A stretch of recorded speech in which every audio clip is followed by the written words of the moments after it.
صفائی، ستھرائی، پاکیزگی یہ انسان کی جسمانی ضرورت بھی ہے اور روحانی ضرورت بھی ہے۔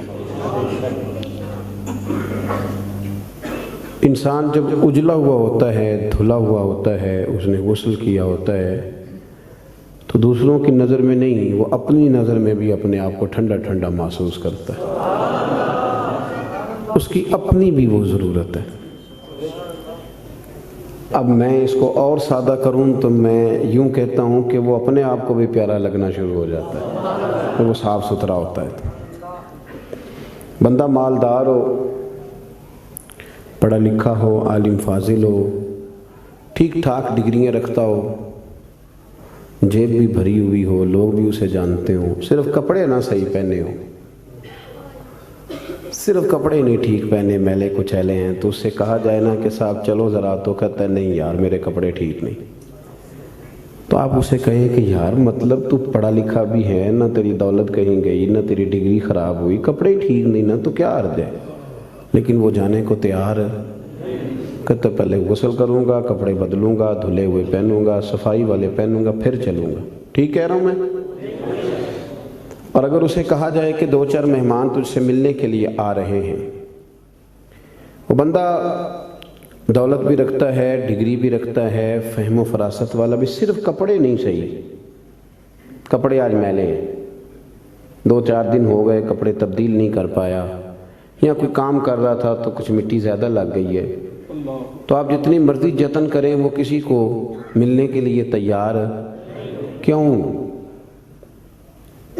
وہ اس لیے کہ وہ سمجھتا ہے جب تک صفائی نہ ہو بندہ اپنے آپ کو خود آسانی میں محسوس نہیں کرتا۔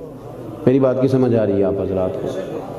جس کا بٹن ٹوٹ جاتا ہے نا محفل میں، اس کی ساری توجہ محفل پہ نہیں ہوتی، اپنے بٹن پہ ہی ہوتی، حالانکہ کوئی بھی نہیں دیکھ رہا، کسی کو پتہ بھی نہیں، لیکن وہ بار بار غور کرتا ہے کہ یار ایک بٹن میرا کام ہے، کسی کی نظر پڑے گی تو کوئی کیا سوچے گا، اور گھر جا کے بھی وہ پریشان ہوتا ہے کہ تم نے یہ کیا میرے ساتھ سلوک کیا، آج مجھے وہ والی ویسٹ کوٹ دے دی جس کے 3 بٹن ہی کوئی نہیں تھی۔ میری بات کو سمجھیے گا، یہ اور آپ جتنے مرضی بڑے ہیں، آپ اپنے آپ کو بڑا محسوس نہیں کرتے۔ کپڑے ان دھلے پڑے تھے، دھونے والے تھے، حضور گھر تشریف لے آئے، اللہ کے رسول صلی اللہ علیہ وسلم نے فرمایا عائشہ انہیں دھو ڈالو، کپڑے جب دھل جاتے ہیں تو اللہ کی تسبیح کرنے لگ جاتے ہیں،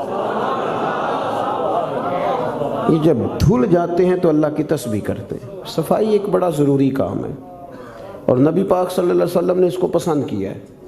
ایک شخص حضور کے قریب سے گزرا تو اس نے بکھرے ہوئے اس کے بال تھے اور بڑے اس کے پراگندہ حالت تھی۔ کچھ لوگ آرٹیفیشل درویش بھی بن جاتے ہیں، میک اپ کر کے بھی درویش بن جاتے ہیں، یعنی بلا سارا کچھ گھر میں پڑا ہے لیکن کہتے نہیں میں درویش ہو گیا ہوں، تو اس کو بھی شریعت پسند نہیں کرتی۔ تو صحیح ستہ کے اندر یہ روایت موجود ہے کہ نبی کریم صلی اللہ تعالیٰ علیہ وسلم کے پاس سے وہ شخص گزرا تو حضور نے بلا لیا اور بلا کر کے فرمایا یہ کیا حال بنایا ہوا ہے، تیرے کپڑے کس طرح کے، کنگھی کیوں نہیں کی؟ تو اس نے اس کی حضور بس وہ سرکار فرمانے لگے تیرے اوپر تو اللہ کا بڑا فضل نہیں، بڑی خیر نہیں، رب نے بڑا مال عطا کی؟ حضور بالکل ہے۔ تو محبوب فرمانے لگے جا پھر جا کے اچھے کپڑے پہن، رب جب فضل کرتا ہے تو اس کا اثر دیکھنا پسند فرماتا ہے۔ پھر یہ جان بوجھ کے اس طرح کا رویہ تو نہ اپنا کہ کسی کو پتہ نہ چل جائے میرے پاس پیسے ہیں، ایسے نہ کر۔ تو صفائی ستھرائی، آپ ظاہری طور پر اگر آپ صاف ستھرے نہیں ہوتے تو آپ کسی محفل کے قابل نہیں رہتے۔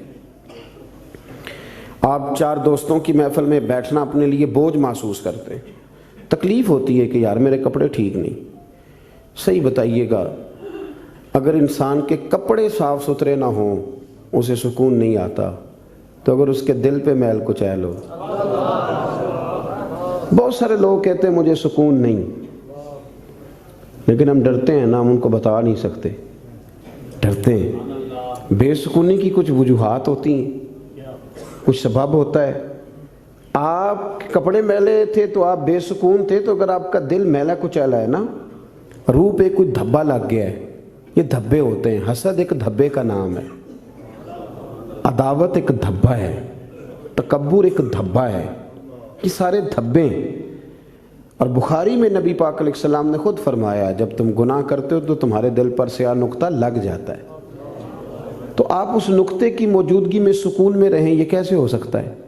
اور گناہ کی تعریف حضور نے یہ فرمائی کہ ما حاک فی صدرک، جو تیرے سینے میں کھٹکے، جو تیرے سینے میں کھٹکے، تو پریشان ہو کہ کسی کو پتہ نہ چل جائے، تو کراہت محسوس کرے کسی کا اس پر مطلع ہونا، تو ہمارے باطن کے اندر بڑی مصیبتیں، ہم حسد کرتے ہیں، بہت سارے لوگوں سے کرتے ہیں، ماننے کو تیار نہیں ہوتے، کرتے ہیں، بلکہ امام غزالی رحمۃ اللہ علیہ تو فرماتے ہیں کہ حسد تو پایا ہی مالداروں اور صاحب علم لوگوں میں جاتا ہے۔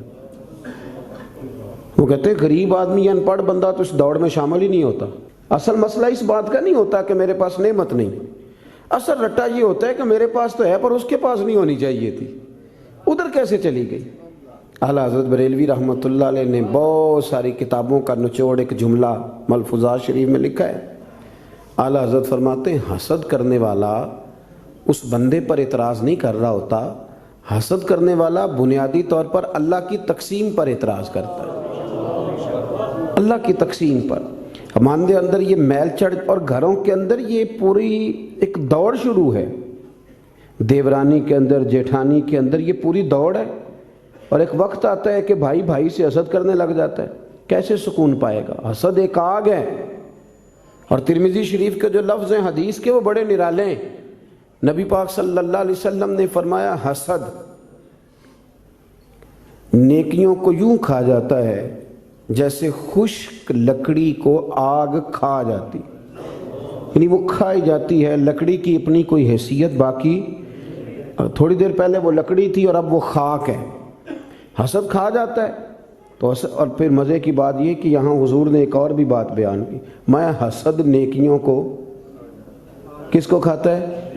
اس کا مطلب ہے حسد کرنے والے نیک بھی ہوتے ہیں، نیک لوگ بھی حسد، یہ سرکار نہیں فرمایا نا، حسد نیکیوں کو، اس کا مطلب ہے یہ حسد کرنے والے کچھ نہ کچھ نیک بھی ہوتے ہیں، نیکیاں بھی کرتے رہتے ہیں، حسد بھی کرتے رہتے ہیں، تو وہ ہوتا یہ ہے کہ وہ ساتھ ساتھ ضائع ہوتی ہے۔ حسد نہ کریں، رشک کریں، رشک کریں۔ آپ کہیں کیا بات ہے؟ جناب عائشہ صدیقہ رضی اللہ تعالیٰ عنہ فرماتی ہے میں نے ساری زندگی سیدہ خدیجہ الکبریٰ پہ رشک کیا ہے۔ کیا بات تھی اس عورت کی، ان کا رنگ بھی زیادہ گورا نہیں تھا، سرکار سے عمر بھی کچھ زیادہ تھی، 2 دفعہ پہلے نکاح بھی ہو چکا تھا، پر کیا قابل رشک بی بی ہے کہ جسے اپنی ساری حیات ظاہرہ میں میرے نبی پاک نے یاد کیا ہے۔ اب رشک کریں، کہیں کیا بات ہے، اللہ اسے دیا تو مجھے بھی دے، رشک سے۔ کنز العمال میں حدیث ہے، حضرت عائشہ صدیقہ رضی اللہ تعالیٰ عنہ فرماتی ہیں دوپہر کے وقت نبی پاک صلی اللہ علیہ وسلم کے صحابہ حضور سے ملنے نہیں آتے تھے، دوپہر کے کھانے کے بعد سرکار آرام کرتے تھے، کیلولا فرمایا کرتے تھے۔ ایک بوڑھی آ گئی ملنے، اس وقت صحابہ نہیں آتے تھے، بوڑھی آ گئی اور دروازے پہ آ کے جب اس نے اپنی آواز نکالی نہ، پوچھا کون ہے، تو اس کی آواز، کچھ آوازیں بندہ بڑا ان کا شناسا ہوتا ہے نا، وہ بڑی ذرا ٹھہر جا مؤذن میرا دل دھڑک رہا ہے، وہ کہیں کعبہ گر نہ جائے تیری شوخ اور مست اذاں سے، کچھ آوازیں بندے کے کان میں پڑتی ہیں تو مزہ آتا ہے نا۔ تو وہ خاتون باہر جب بولی تو سرکار دو عالم علیہ السلام آرام فرماتے فٹافٹ اٹھ گئے، حضور نے دروازہ کھولا، بوڑھی کو بٹھایا، کھانا کھلایا، دیر تک وہ باتیں کرتی رہی، سرکار جواب دیتے رہے، اور جناب عائشہ صدیقہ کہتے ہیں لوگ پہلے بھی بڑے آتے تھے پر آج ذرا انداز نرالا تھا، حضور نے بڑی محبت کی، جانے لگی تو حضور نے تحفے بھی بڑے ہی دیے، میرے کریم نے بڑا ہی پیار کیا، بڑا نوازا۔ میرے دل میں خیال آیا کہ یہ خاتون جاتی ہے، حضور بھی جائیں گے، رات کو واپس لوٹیں گے تو میں پوچھوں گی یہ کون تھی، لیکن وہ چلی گئی، حضور تو لیٹ گئے اور گہری سوچ میں چلے گئے۔ جناب عائشہ کہتی ہے میں قربان جاؤں، میں قریب گئی، قدموں میں بیٹھ کے عرض کی حضور دنیا تو پہلے بھی بڑی آتی ہے، یہ بی بی کون تھی؟ تو میں نے بات کی تو حضور رو پڑے، اٹھ کے بیٹھے، سرکار فرمانے لگے عائشہ یہ بی بی میری پہلی زوجہ سیدہ خدیجہ الکبریٰ کی سہیلی تھی، ان کی سہیلی تھی یہ عائشہ، خدیجہ کے دور میں آتی تھی، خدیجہ کھانا کھلاتی تھی، وقت دیتی تھی، پیار کرتی تھی۔ فرمایا آج میں نے اس روایت کو زندہ کیا، حسن العہد من الایمان، تعلق اچھے طریقے سے نبھا دینا یہ بھی ایمان کا حصہ ہے۔ حضرت عائشہ اس کو بیان کر رہی ہیں۔ آپ دیکھیں صحابہ ایک دوسرے کی شان بیان کرتے ہیں۔ حضرت عائشہ صدیقہ سے پوچھا گیا، بخاری مسلم دیکھیے، توجہ ہے میری بات پر؟ حضرت عائشہ صدیقہ سے کسی نے پوچھا نبی پاک صلی اللہ علیہ وسلم کو سب سے زیادہ پیارا کون؟ جناب عائشہ صدیقہ سے پوچھا سب سے زیادہ پیارا کون؟ تو جناب عائشہ کہنے لگی یہ صاف ستھری بات ہے، سیدہ فاطمہ الزہرا۔ اس شخص نے فوراً پوچھا، مشکات دیکھیے اٹھا کے، اس نے پوچھا جی مردوں میں؟ تو آپ نے فرمایا فاطمہ کے شوہر علی المرتضیٰ۔ فوراً ایک دوسرے کی شانیں بیان ہو رہی ہیں، ایک دوسرے کی عظمتوں کا تذکرہ ہو رہا ہے۔ مولا علی شیر خدا کرم اللہ تعالیٰ وجہ الکریم فرمایا کرتے تھے میں تمہیں بتاؤں سب سے بہادر کون ہے؟ حضور بتائیے۔ فرمایا ابو بکر صدیق۔ فرماتے وہ بدر کی رات جب حضور کے چھپر شریف کا پہرا دینا تھا، چھپر کا پہرا دینا تھا حضور کے چھپر شریف کا، تو بڑا مشکل کام تھا، کون وہاں کھڑا ہو؟ تو فرماتے ہیں لوگ ابھی سوچ رہے تھے کہ وہاں کون جائے گا، سوچ رہے تھے کہ کون جائے گا، لیکن ابو بکر تلوار لے کے کھڑے ہو گئے، کہنے لگے کوئی اور کیوں جائے گا، میں حضور کے اس چھپر شریف کی پہرے داری کروں۔ تو ایک دوسرے کی تعریفیں کر رہے ہیں، ایک دوسرے کی فضیلتیں بیان کر رہے ہیں، یہ رشک کرتے تھے۔ حسد ہمارے ہاں نا کار تعریف ہی رہے ہوتے ہیں، پر وہ ہلکا سا نچوڑیں تو اندر سے حسد نکلنا شروع ہو جاتا ہے، لمبا بھی نہیں نچوڑنا پڑتا، بس ہلکا سا کہتے ہیں باقی تو ساری باتیں ٹھیک تھیں، لیکن آپ نے دیکھا ہے آنے جانے میں نخرہ کتنا تھا، بس وہ نکل آیا، وہ نچوڑ لیا، وہ گیا کام سے، سارا کچھ ختم ہو گیا۔ وہ ایک بات میں طے، حسد نہیں کریں، آپ کو تکلیف دے گا، آپ اذیت میں آئیں۔ پھر ایک اور بیماری ہے جس کا نام تکبر ہے۔ یوں جھک کے ملنے کا نام عاجزی نہیں، بلکہ حضرت سعدی فرماتے ہیں میں نے بڑے جھکے ہوئے دیکھے ہیں، گردن جھکی ہوئی ہے، دل بڑا اکڑا ہوا ہے۔ فرماتے ہیں یہ ان کی ادا ہے، یہ ادا بھی تجھ کو ہی زیب ہے، تیری عاجزی بھی فریب ہے۔ تو کہیں کہیں نا لوگ اس طرح بھی کرتے ہیں۔ عاجزی تو دل کا نام ہے کہ آپ کے اندر اخلاص کتنا ہے، آپ کتنے جھکے ہوئے ہیں، آپ کس قدر پیار کر۔ بہت سارے لوگوں میں تکبر ہے، مجھے مانو، مجھے تسلیم کرو۔ اور میں آپ کو کیا بات بتاؤں دنیاوی لوگوں کی، میں تو دینی محفل میں دیکھتا ہوں، یہ کوئی علاقے کا چودھری اگر کسی محفل میں آ جاتا ہے تو گردن اونچی کر کر کے نقیب کو دکھاتا ہے کہ میں پیچھے بیٹھا ہوں حالانکہ میں چودھری ہوں، تو اونچی کر کر کے گردن۔ عادت پڑ گئی نا اسٹیج پہ بیٹھنے کی، پیچھے مزہ ہی نہیں آتا، حالانکہ شان تو رب دیتا ہے۔ آپ جہاں بھی بیٹھیں اگر آپ قابل اکرام ہیں تو پھر آپ قابل احترام ہی ہیں، لیکن یہ لوگوں پہ تسلط جما کے اپنے آپ کو، مطلب کتنا چھوٹا بندہ ہے جو کسی کے بارے میں یہ کہتا ہے کہ یہ میرا ملازم ہے، اس سے کیا ثابت کرنا چاہتا ہے وہ؟ یہ دو جملے کہہ کہ میرے پاس اتنے پیسے ہیں ملازم رکھ سکتا ہوں کیا؟ میں ایک یونیورسٹی میں گیا کچھ بیان کرنے کے لیے، تو ایک بچہ مجھے کہنے لگا پیر صاحب ایک بات بڑی دل میں پریشان کرتی ہے، کسی لبرل آدمی نے کر دی تھی تو ڈرتا میں کرتا نہیں کہیں مجھے کوئی بے ادبی نہ کہہ دے۔ ہمارے ہاں ایک ظلم یہ بھی ہوتا ہے کہ ادب سکھانے سے پہلے بے ادبی کا لائسنس جاری کر دیا جاتا ہے، حالانکہ پہلے ادب سکھایا جائے، پھر اگر کوئی بے ادبی کرے تو پھر اسے بے ادب۔ ہم ادب نہیں سکھاتے لیکن بے ادبی کا تانا فٹافٹ دے دیتے ہیں۔ میں نے کہا جناب آپ پوچھیں، اگر مجھے جواب آتا ہوا تو میں بتا دوں گا، نہیں تو میں کسی سے پوچھ کے بتا دوں گا، آپ بتائیے۔ وہ کہنے لگے جی مجھے کسی نے کہا ہے کہ نبی پاک صلی اللہ علیہ وسلم کے زمانے میں غلامی ختم نہیں ہوئی تھی، اس زمانے میں غلام بکتے تھے اور اسی طرح بکتے تھے، خریدے جاتے تھے، تو ایک آرڈر فرما دیتے غلامی ختم ہو جاتی۔ اور میں نے کہا یار یہ تو کوئی بڑا سوال ہی نہیں ہے، آپ بلا وجہ ڈر رہے ہیں، یہ کوئی بڑا سوال ہے، یہ حضور نے غلامی ختم کر دی تھی، آپ پڑھیے ابو داؤد شریف، ختم ہو گئی غلامی۔ توجہ ہے میری بات پر؟ ادھر دیکھا جی میری طرف، حضور نے غلامی ختم کر دی، غلامی رہی نہیں۔ کہنے لگے وہ کس طرح؟ میں نے کہا ابو داؤد شریف پڑھ لیں۔ حضرت ابو ذر غفاری رضی اللہ تعالیٰ عنہ فرماتے ہیں کلمہ پڑھنے آیا، جب واپس جانے لگا تو حضور نے بڑی نصیحتیں فرمائی، ان میں سے ایک نصیحت حضور نے یہ کی ابو ذر یاد رکھنا تمہارے غلام تمہارے بھائی ہیں۔ غلام تو وہ رہے ہی نہیں، انہیں تو مدینے والے رسول نے بھائی بنا دیا ہے۔ آپ کو کس نے کہا وہ غلام ہے؟ وہ غلام، میں سیاستہ کی روایت پیش کر رہا ہوں، فرمایا تمہارے غلام تمہارے، ادھر دیکھیں میری طرف، تمہارے غلام تمہارے بھائی ہیں۔ اور نبی کریم نے فرمایا جس طرح کا خود کھانا اسی طرح کا انہیں کھلانا، جس طرح کا خود پہننا اسی طرح کا انہیں۔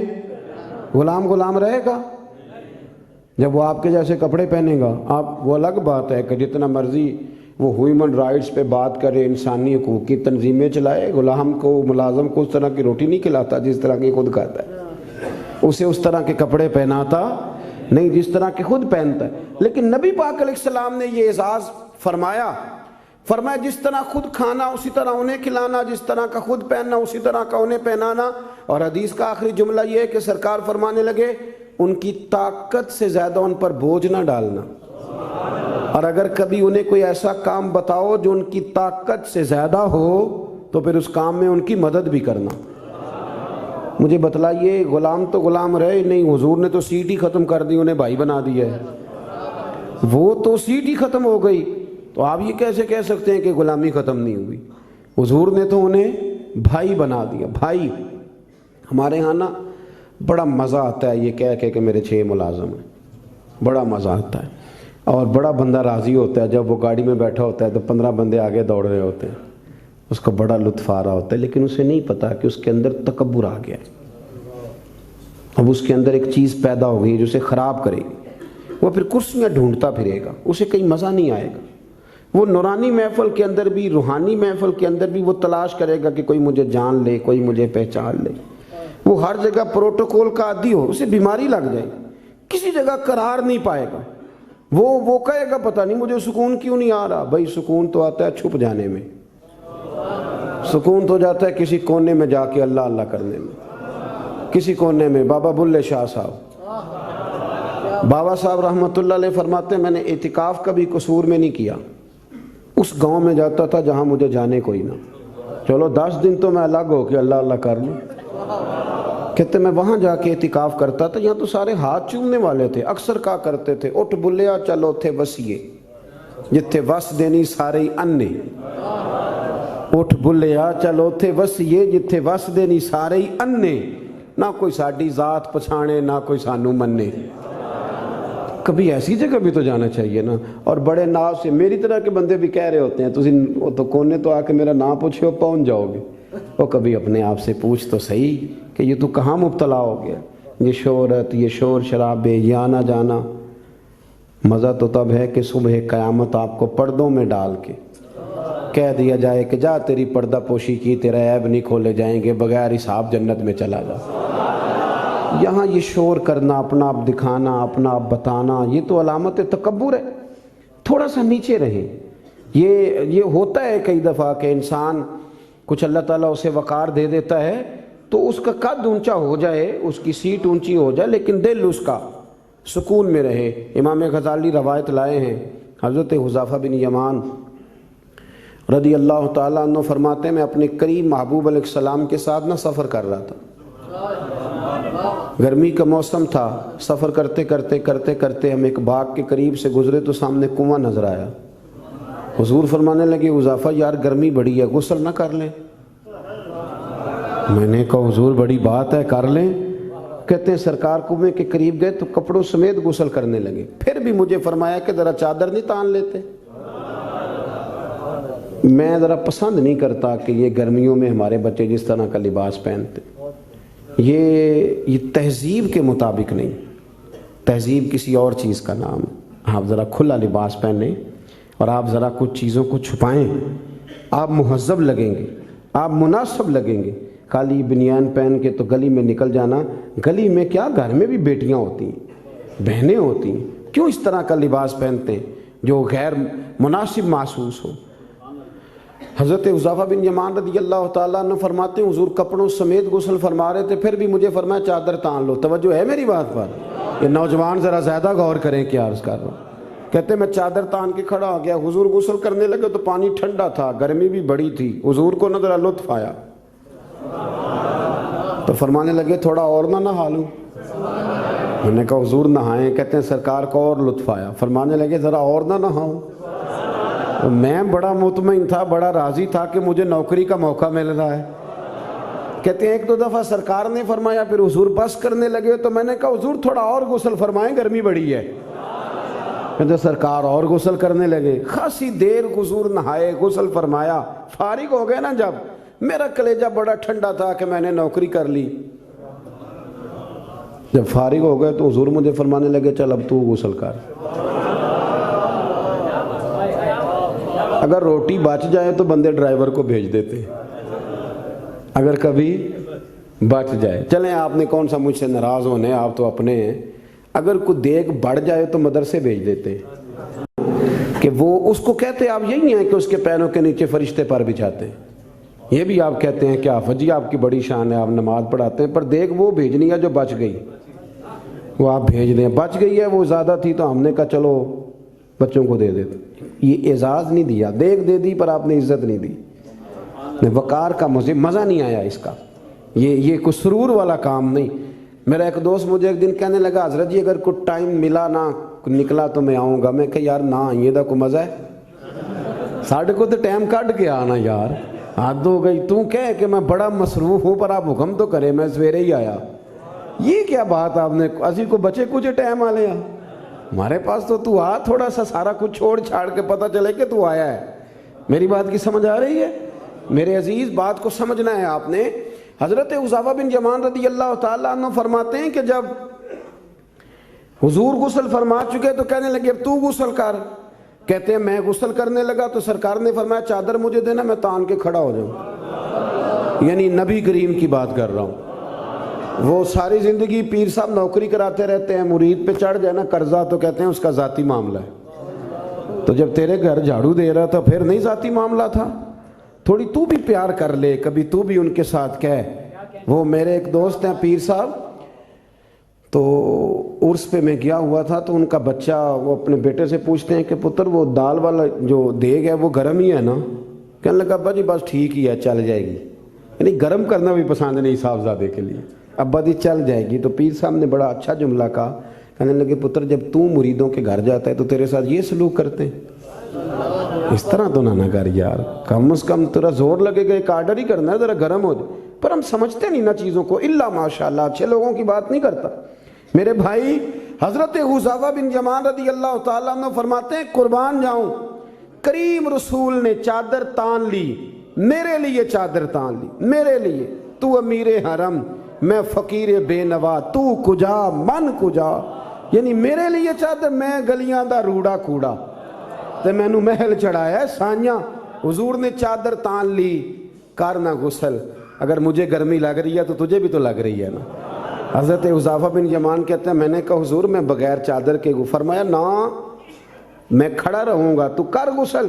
حضرت حذیفہ بن یمان کہتے ہیں تھوڑا سا غسل کر کے میں نے چھوڑ دیا، حضور فرمانے لگے نہیں اور نہا ذرا، کہتے ہیں میں نے عرض کی یا رسول اللہ صلی اللہ علیہ وسلم میں نہا لیا، فرمایا نہیں تھوڑا اور غسل کر، فرماتے میں نے اور غسل کیا، تھوڑی دیر کے بعد فارغ ہوا، میں نے کہا حضور مہربانی فرمائیں میں نہا چکا، تو فرمانے لگے نا ہمیں جتنی دیر میں نے کیا ہے تو بھی اتنی دیر غسل کر۔ حضرت حذیفہ بن یمان کہتے ہیں میں رو پڑا، میں نے کہا محبوبہ تیرے کرم پہ قربان جاؤں اب بس کریں، حضور میں نہا چکا ہوں۔ تو حضور فرمانے لگے حذیفہ گھر سے کٹھے نکلے تھے نا، گرمی میں ایک جیسا سفر کیا ہے نا یار، تو غسل کر، مجھے اچھا لگ یار، یہ کیا سٹیٹس ہم نے بنا لیا، ہم اپنوں کے بیچ بھی اسی طرح رہیں گے، ہم اپنوں کے بیچ جو ہمارے اپنے ہیں ہم ان سے بھی کبھی، میں مسجد میں بیٹھا ہوں باوضو، ابھی میں نے عشاء پڑھی ہے، کو دیانتداری سے بتاتا ہوں، میں بیمار ہو گیا تو بڑی میری ٹانگوں میں ٹائیفائڈ بخار تھا، تو بڑی سخت تکلیف میری ٹانگوں میں آئی، اذیت آئی، مجھے چلا نہیں جاتا تھا، چھڑی پکڑ کے میں چلتا تھا، میری اماں جی حیات تھیں، میں نے ان سے کہہ دیا کہ بڑی ٹانگوں میں درد ہے، تو میں سو گیا، میری آنکھ کھلی تو میری ماں میری ٹانگیں دبا رہی تھی، میری ماں میری ٹانگ، اور میری جیسے آنکھ کھلی تو میں نے جھٹ سے اپنی ٹانگوں کو سمیٹا، میں نے کہا اماں جی آپ یہ کیا کر رہی ہیں؟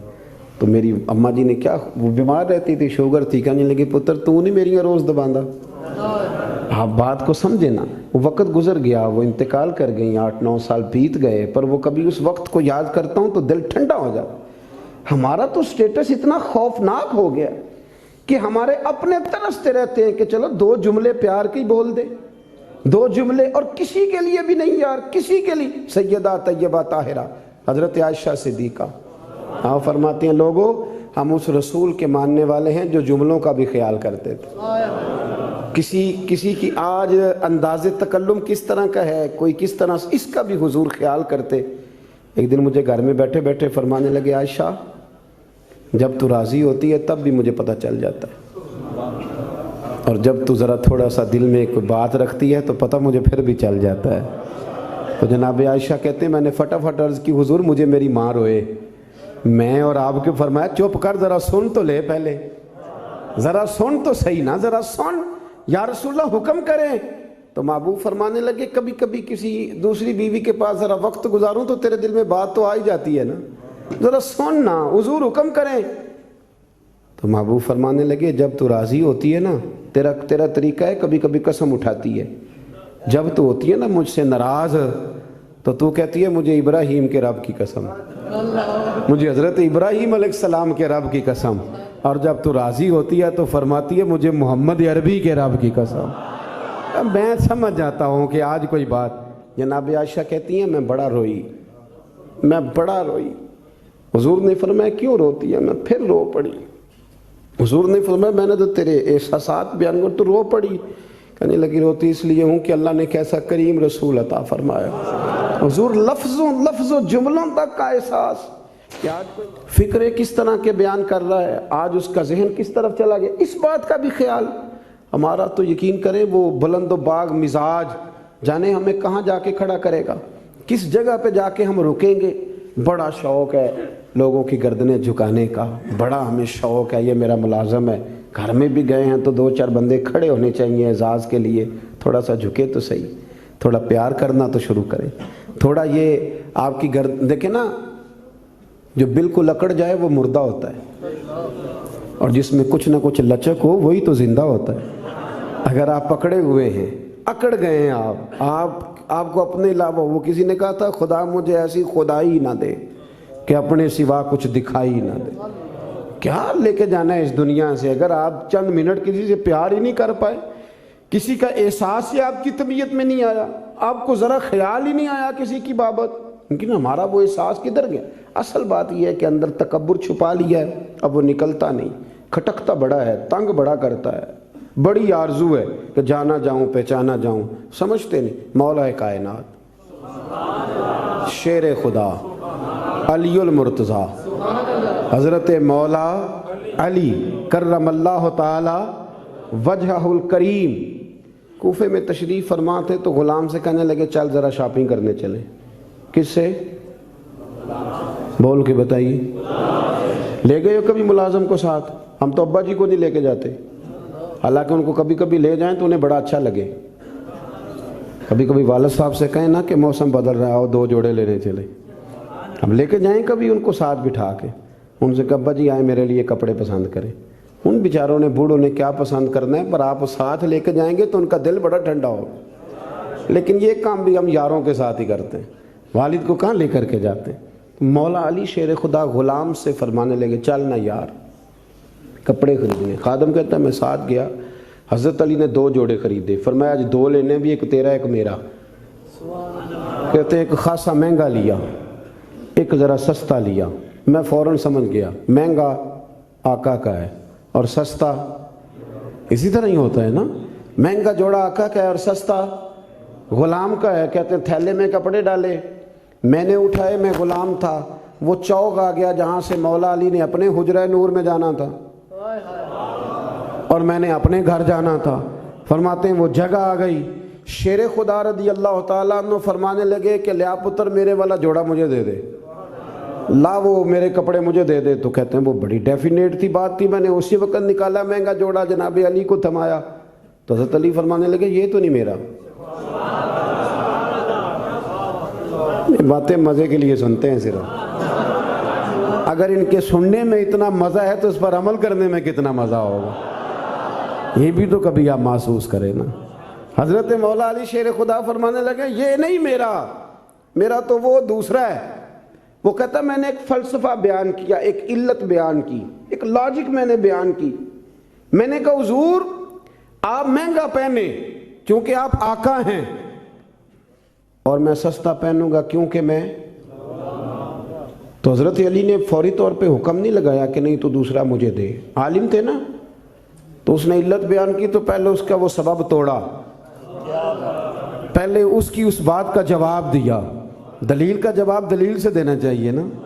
کئی دفعہ لوگ دلیل کا جواب گالی سے دینے لگتے ہیں، یہ طریقہ غلط ہے. حضرت علی سے اس نے کہا ایک علت بیان، ایک سبب بیان. کہنے لگا حضور آپ چونکہ آقا ہیں تو آپ جوڑا پہنے مہنگا، آپ کپڑے استعمال کریں مہنگے، میں چونکہ غلام ہوں تو میں استعمال کروں گا سستے. تو حضرت علی کہنے لگے تو یہ والا فلسفہ نہ بیان کر، تو میرے والا کر. میں تجھے بتاتا ہوں ایک سبب وہ والا لگا لے. یہاں وہ حکم لگا.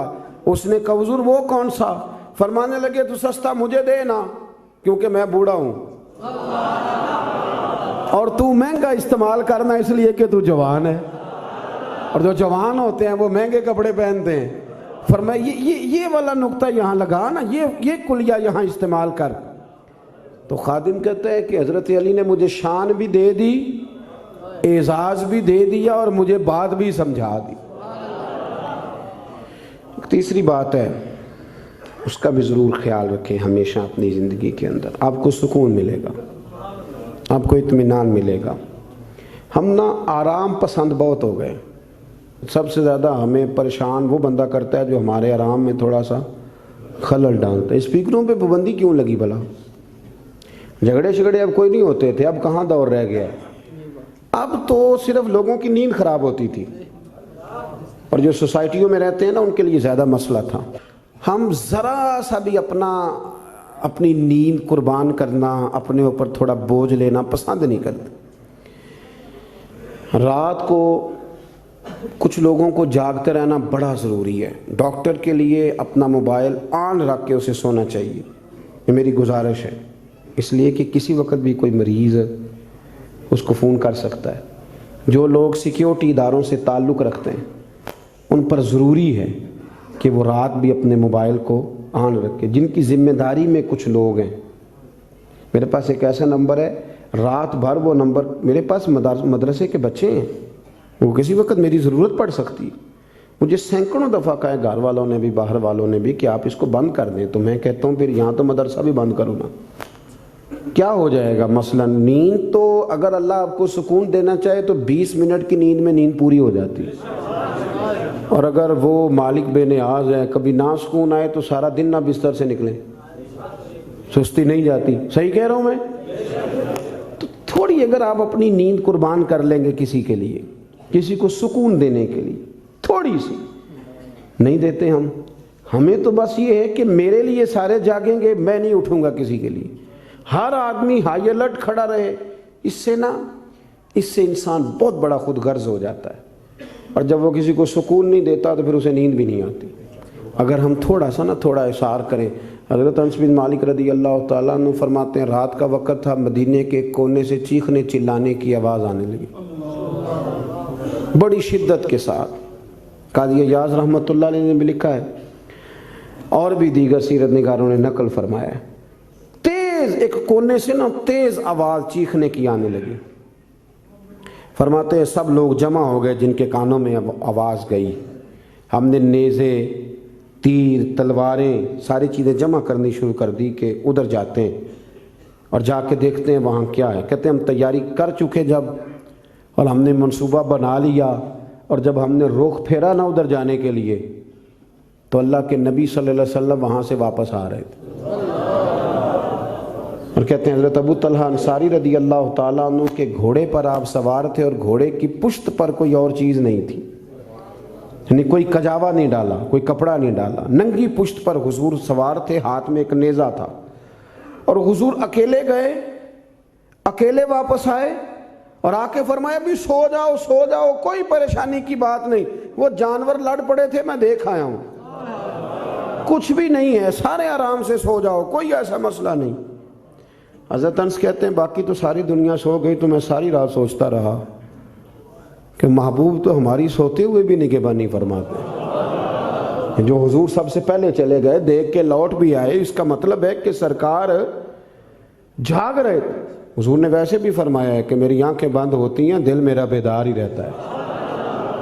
آپ یقین کریں اتنی خود غرضی، وہ پھر آہستہ آہستہ وہ خود غرضی، ہم پہلے خود غرض ہوتے ہیں، اپنے ابا جی سے کہتے ہیں کہ اب میرا گزارا نہیں ہوتا، میرے بھی بچے ہیں۔ یہاں سے ہم آغاز کرتے ہیں خود غرض ہونے کا، پھر کچھ عرصے کے بعد ہمارے بچے ہمیں کہنا شروع ہو جاتے ہیں کہ ابا جی اب ہمارا گزارا نہیں ہوتا، ہمارے بھی تو بچے ہیں نا۔ پھر وہ کبھی گونجتا ہے ہمارے کانوں میں ہمارا اپنا قول جو ہم نے کبھی کیا تھا اپنے والد کے لیے۔